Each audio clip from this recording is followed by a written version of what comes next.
Alors mes chers amis, lorsque Yaakov a envoyé des émissaires pour essayer d'amadouer Esav, il va lui dire la chose suivante.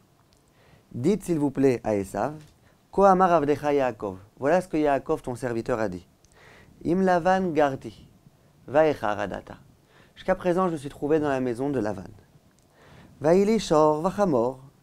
Et voilà que j'ai, Baruch Hashem, j'ai eu des taureaux, j'ai eu des ânes, etc., etc.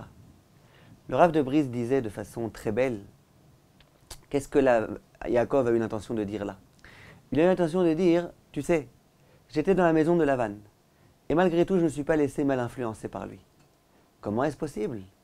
Un homme tellement négatif, avec toutes ces ondes négatives là, c'est évident qu'il a du mal m'influencer. Non, il m'a pas mal influencé. Tu sais pourquoi? Parce que Vahili Shor Vachamor.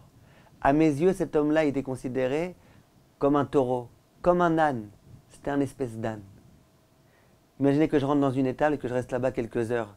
Vous pensez vraiment que je vais être mal influencé par le comportement de l'âne? Non, à mes yeux, c'est un âne. Et je ne suis pas mal influencé par l'âne.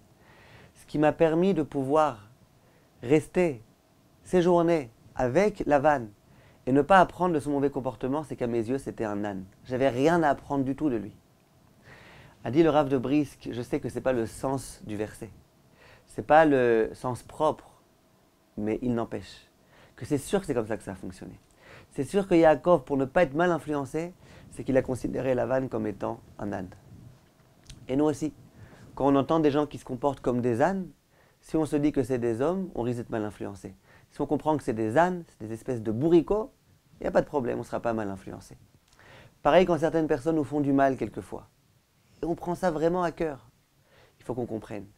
Quelquefois, il y a des personnes qui sont malades, qui ont des problèmes, qui se comportent comme des ânes. Si je me dis c'est un homme qui a eu l'intention de me faire du mal, je le prends à cœur. Si je me dis c'est un âne, qu'est-ce que je peux attendre d'un âne? Ça peut être un bon conseil pour réussir à affronter et à surmonter ces difficultés. Kol tov mes chers amis, et à bientôt.